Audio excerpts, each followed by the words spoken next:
వనపర్తి జిల్లా ఎంపీపీ శ్రీధర్ రెడ్డిపై దాడికి యత్నించిన వ్యక్తులపై కఠిన చర్యలు తీసుకోవాలని డిమాండ్ చేస్తూ పోలీస్ స్టేషన్ ముందు బైఠాయించి ధర్నా చేపట్టారు.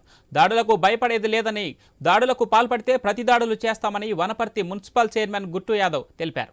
ఎంపీపీ శ్రీధర్ రెడ్డి గతంలో తమకు దళిత బంధు రాకుండా చేశాడని ఆరోపిస్తూ కాంగ్రెస్ పార్టీకి చెందిన కార్యకర్తలు ఆది శ్రీను దాడికి యత్నించారన్నారు. తనపై డీజిల్ పోసి నిప్పంటించడానికి ప్రయత్నించారని ఎంపీపీ శ్రీధర్ రెడ్డి ఆరోపించారు. దాడికి యత్నించిన వారిపై పోలీసులకు ఎంపీపీ శ్రీధర్ రెడ్డి ఫిర్యాదు చేశారు. పోలీసులు ఘటనపై కేసు నమోదు చేసుకుని విచారణ చేపట్టారు.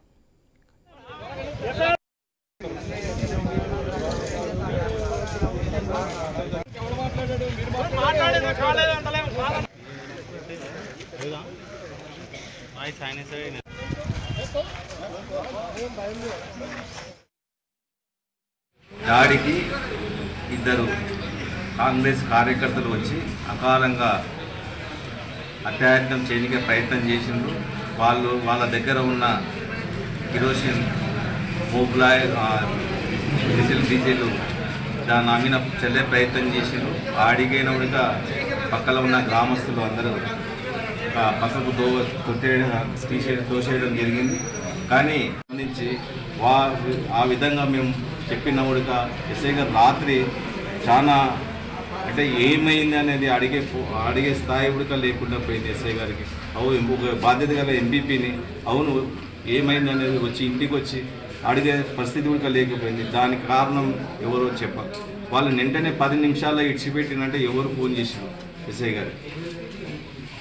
ఈరోజు మా ముందర మాట్లాడుతున్నారు, అన్నీ చేస్తున్నారు. మాకు సరైన న్యాయం చేస్తారని సిఐ గారు ప్రామిస్ చేసినందుకే ఈ ధర్నా కార్యక్రమాన్ని నిర్వహించుకుంటున్నాం. పాటగల్ మండల ఎంపీపీ మీద ఇదే పానగల్ గ్రామానికి చెందినటువంటి ఆది శ్రీను మరియు ఆది స్వామి అనేటువంటి ఇద్దరు వ్యక్తులు దళిత బంధు ఇవ్వలేదు, ఈ దళిత బంధు క్యాన్సిల్ చేసినారు, వాళ్ళకి రావాల్సిన దళిత బంధు క్యాన్సిల్ చేసినటువంటి ఆ కోపంతో ఆ ఎంపీపీ గారు అక్కడ కూర్చొని ఉన్న సందర్భంలో ఆయన దగ్గరికి వెళ్ళి ఈ విషయాలను దళిత బంధు క్యాన్సిల్ చేసినాం ఎందుకని చెప్పేసి అడిగి వాళ్ళ మీద అతన్ని కింద పడేసి కొట్టడానికి ప్రయత్నించి అతని మీద కొంచెం అంతతో తెచ్చుకున్నటువంటి ఒకటి అతను సెంట్రింగ్ పని చేస్తాడు. ఆయన దగ్గర యూజ్ చేసినటువంటి ఒకటి యూజ్డ్ ఇంజిన్ ఆయిల్ ఒకటి దాన్ని వాడి దాన్ని అతని మీద చల్లడానికి ప్రయత్నించి అతన్ని కొట్టి అక్కడ న్యూసెన్స్ చేయడం జరిగింది. అదే క్రమంలో నైట్ ఎంపీపీ గారు వచ్చి కంప్లైంట్ చేయడం జరిగింది. కంప్లైంట్ చేసిన దాని ప్రకారం పొద్దున వాళ్ళని తీసుకొచ్చి మన కస్టడీలో ఉన్నారు. దానిపైన 307